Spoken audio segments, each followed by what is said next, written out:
Prime time खबरों की शुरुआत करते हैं और इस वक्त की अहम खबर, नगर निगम ग्रेटर जयपुर की महापौर डॉक्टर सौम्या गुर्जर ने रविवार को निगम मुख्यालय पर अधिकारियों के साथ में विकास कार्यों, स्वच्छता और जीवीपी पॉइंट के सौंदर्यीकरण सहित अन्य विषयों पर समीक्षा बैठक की।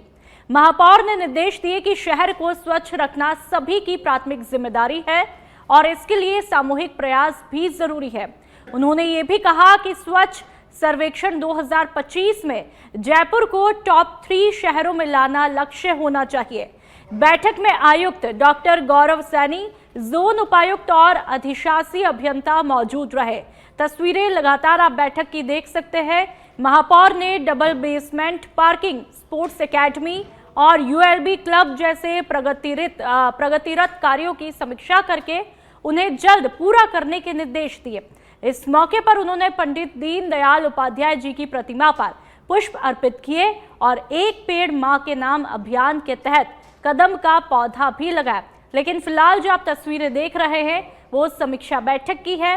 पार्षदों और समितियों के चेयरमैन भी इस मौके पर मौजूद रहते हैं।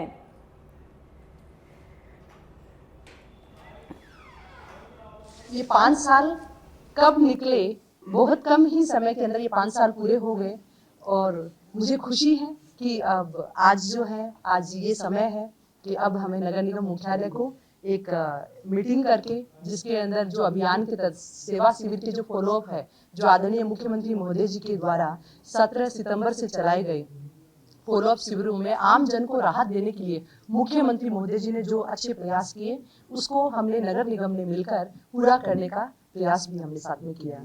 और आज बैठक के अंदर भी, क्योंकि लगातार मैं हर 10वें दिन में बैठक लेती हूँ निगम के कामों को लेकर, निगम के विकास कार्यों को लेकर, जन समस्याओं को लेकर, स्वच्छता को लेकर, तो उसी के तहत आज मेरी ये मीटिंग रही और उस मीटिंग के अंदर भी समयबद्ध तरीके से हम अपना कार्य पूरा करें। तो जो विकास कार्य है जयपुर की जनता के लिए समर्पित हमने किए, लगातार हमारे इस बोर्ड ने मिलकर जो प्रयास किए, तो वो विकास कार्य है वो जल्दी ही जयपुर की जनता के लिए समर्पित हो।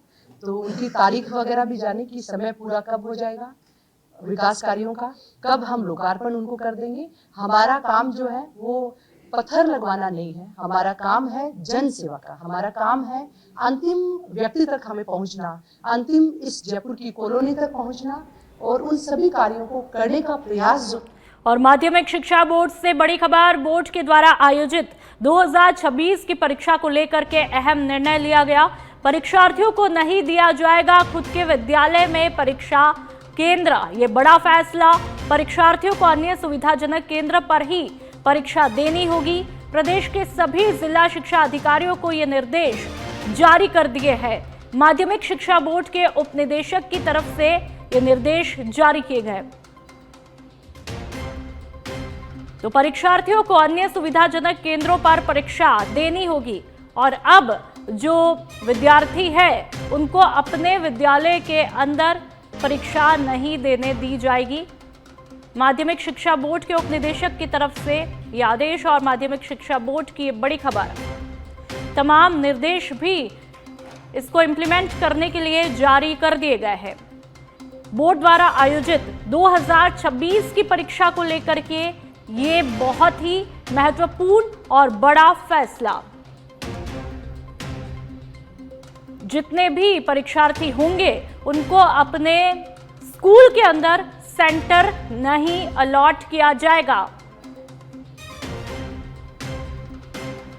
किसी दूसरे स्कूल के अंदर सेंटर अलॉट किया जाएगा। अपने खुद के स्कूल के अंदर किसी भी तरह से सेंटर अलॉट नहीं किया जाएगा, जिसका बड़ा इम्पैक्ट ये होगा कि जितने भी स्टूडेंट्स हैं, जो परीक्षार्थी हैं, वो अपने ही स्कूल में परीक्षा नहीं दे पाएंगे।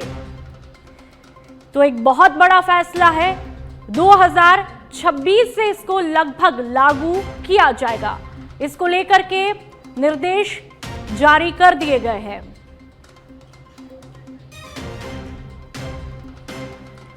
और अब अगली खबर की बात करेंगे। मोहनगढ़ के नहड़ाई गांव में स्टेट बैंक ऑफ इंडिया का एटीएम चोरी हुआ है।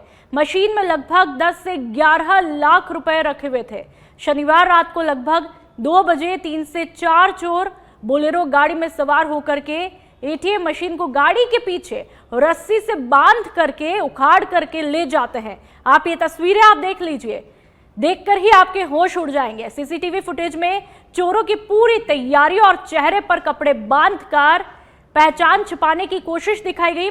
और ये सीसीटीवी फुटेज आप देखिए कि चोर कितनी सतर्कता के साथ, मानो पहले से ही रैकी यहां पर की गई हो, पूरा कपड़ा बांध करके आते हैं, एहतियात यहां पर बरतते हैं और एटीएम को ही लेकर के चले जाते हैं। और इतना ही नहीं, कुछ क्षण पहले जो तस्वीरें हमने आपको दिखाई उसमें ये चोर, देखिए एक बार फिर से सच बेधड़क पर ये फुटेज आप देख लीजिए कि चोर आते हैं और कैमरे पर स्प्रे कर देते हैं कलर का, जिससे इनको किसी भी तरह से पहचाना न जाए।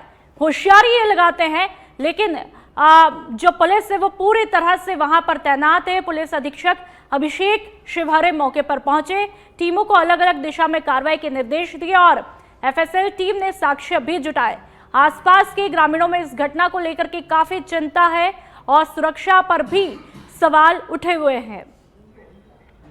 हम देख रहे हैं कि इसमें कौन कौन लोग हैं और अपने सारी रिपोर्ट पुलिस को जो है, जितनी भी एफआईआर भी हमने कर ली है और सारी रिपोर्ट हमने पुलिस को जो है जितना मांगा है वो हम दे रहे हैं। सर ये बात हमने और अब सीकर के अजीतगढ़ की बात करेंगे, जहां पर मांडूसिया मोड़ पर दर्दनाक हादसा होता है। स्कूटी सवार दंपति और भतीजी ट्रॉले के नीचे आ जाते हैं। पत्नी की मौके पर ही दर्दनाक मौत हुई। गंभीर रूप से घायल भतीजी को जयपुर रेफर किया गया। शाहपुरा की तरफ से आ रहे थे स्कूटी पर सवार दंपति और भतीजी।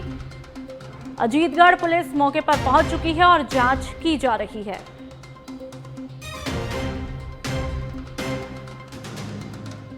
तो पत्नी की दर्दनाक मौत होती है, गंभीर रूप से घायल भतीजी को जयपुर रेफर किया गया है।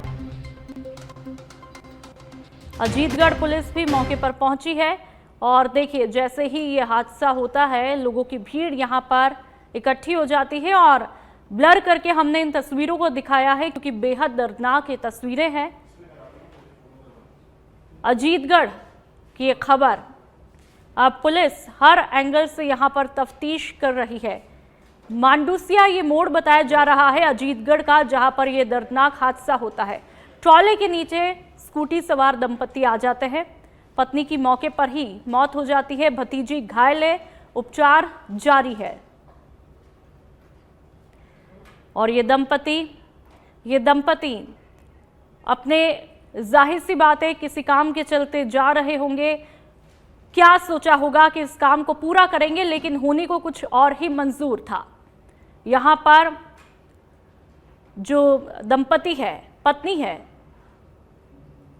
उनकी मौत हो जाती है। एक बड़ा दर्दनाक हादसा, भारी क्षति एक पति के लिए, एक परिवार के लिए, और भतीजी भी घायल बताई जा रही है।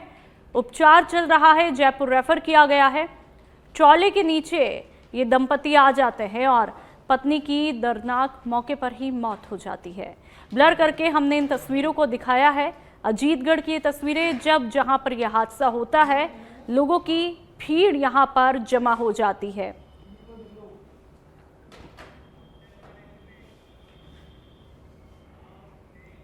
और अब बात सवाई माधोपुर की, जहां पर एक मकान का काम करते समय 28 साल के मजदूर की बिजली की हाईटेंशन लाइन के झूलते हुए तारों से करंट लगने से मौत हो गई। सूचना के बाद मृतक के परिजन, पत्नी और अन्य लोग जिला अस्पताल पहुंचे, जहां पर परिजनों ने शव लेने से साफ इनकार कर दिया। तो वहीं पोस्टमार्टम के लिए पुलिस और परिजनों के बीच जम करके कहासुनी भी हुई। घंटों समझाइश के बाद में परिजनों को आर्थिक सहायता देने के आश्वासन के बाद पोस्टमार्टम पर सहमति बनती है, जिसके बाद शव परिजनों को सुपुर्द किया जाता है।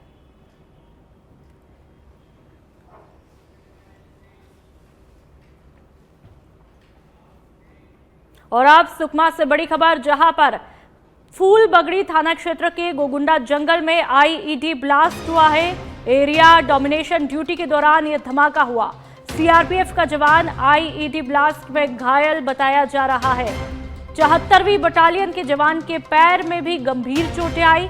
घायल जवान को हेलीकॉप्टर से रायपुर ले जाया गया। घटना के बाद इलाके में सुरक्षा बलों की सघन सर्चिंग जारी है। माओवादियों के खिलाफ कार्रवाई तेज की गई।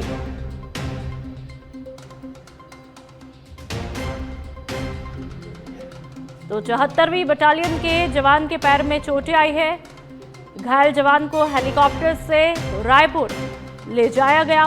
घटना के बाद इलाके में सुरक्षा बलों की सघन सर्चिंग चल रही है। माओवादियों के खिलाफ कार्रवाई को तेज कर दिया गया है। इस वक्त की बड़ी खबर, माओवादियों के खिलाफ कार्रवाई को भी तेज कर दिया गया। यह सुकमा की बड़ी खबर। फूलबगड़ी थाना क्षेत्र के गोगुंडा जंगल में आईईडी ब्लास्ट।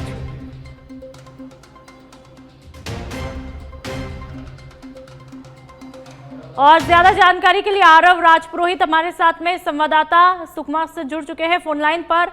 आरव, क्या कुछ जानकारी है? ये ब्लास्ट कब कैसे हुआ और फिलहाल क्या अपडेट है? किस तरह से यहाँ पर कार्रवाई की जा रही है? जी, एरिया डोमिनेशन के लिए अलग अलग टीमें निकली हुई थी। दक्षिणी बस्तर का जो क्षेत्र है वो अभी भी नक्सल प्रभावित इलाका है। नक्सल प्रभावित इलाके के अंदर रोडों का काम बड़े जोरों शोरों से चल रहा है। इसी के में देखते हुए 74 बटालियन सीआरपीएफ का एक जवान जिसका फिरोज खान नाम बताया जा रहा है,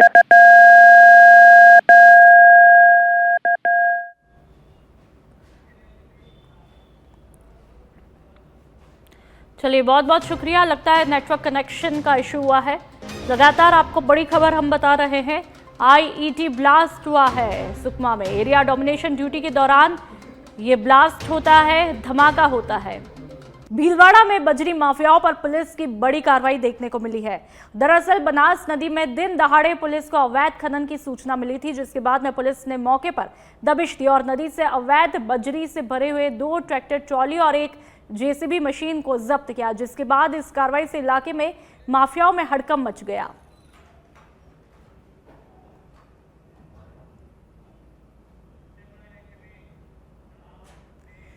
पाली के देसुरी में वन विभाग ने अवैध रूप से गीली लकड़ियों का परिवहन कर रहे एक ट्रक को जब्त किया है। इस मामले में वन अधिनियम के तहत मामला दर्ज करके जांच शुरू कर दी है। ये कार्रवाई प्रादेशिक वन रेंज अधिकारी कान सिंह देवासी के नेतृत्व में की गई। वन विभाग को सूचना मिलते ही टीम ने त्वरित कार्रवाई करते हुए मौके पर दबिश दी और ट्रक को जब्त किया। जब्त किए गए ट्रक में नीम की लकड़ियां भरी हुई थी। ये कार्रवाई गुड़ा मांगलियान के पास में हुई।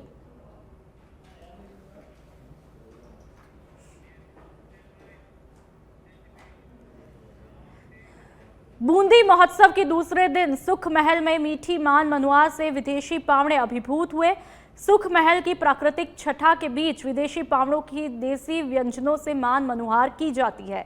लोक कलाकारों की प्रस्तुतियों पर विदेशी सैलानियों ने नृत्य भी किया। तस्वीरें आप देख लीजिए। इस दौरान ADM Ramkishore Meena, SDM Laxmikant Meena, CEO Zila Parishad Ravi Varma, पर्यटन अधिकारी प्रेमशंकर सैनी ने विदेशी पावड़ों का मुंह मीठा करवाया।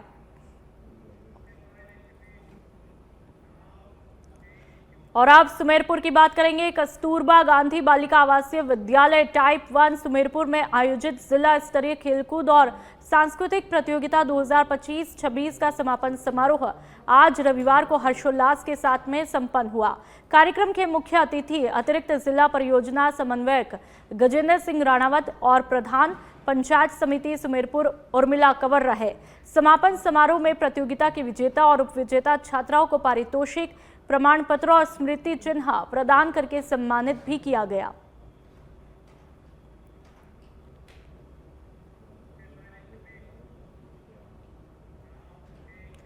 और अब जयपुर की बात करेंगे। जयपुर ग्रामीण एसपी राशि डोगरा ने बड़ी चोरी का खुलासा किया। रेनवाल कस्बे के राधा माधव मंदिर में 150 साल पुराने अष्टधातु निर्मित मूर्ति की चोरी का खुलासा किया। परिवादी ने रेनवाल थाने में रिपोर्ट दर्ज करवाई। शातिर आरोपी सैलाने उर्फ सैन्या को गिरफ्तार किया गया। आरोपी के कब्जे से राधा माधव सहित अन्य मूर्तियां भी बरामद की गई। आरोपी के खिलाफ पुलिस थाना रेनवाल में चोरी और एनडीपीएस एक्ट के कुल 5 आपराधिक मामले दर्ज थे।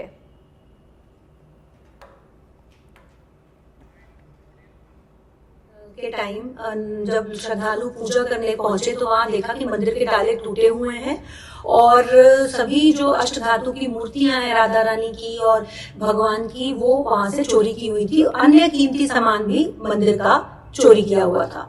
तो मामले की सेंसिटिविटी को देख के, गंभीरता को देख के, और ये भी इसमें है कि श्रद्धालुओं की आस्था का भी सवाल था, तो पुलिस ने तत्परता से और काफी एक्टिव होकर एडिशनल एसपी और सीओ के नेतृत्व में एसएचओ ने काफी अच्छा काम करते हुए 24 घंटों के भीतर अपराधी सैन्या को आइडेंटिफाई भी कर लिया, गिरफ्तार भी कर लिया, और उसकी सूचना पे पूरी मंदिर की जितने भी मूर्तियां और अन्य कीमती सामान चोरी हुए थे उसकी 100%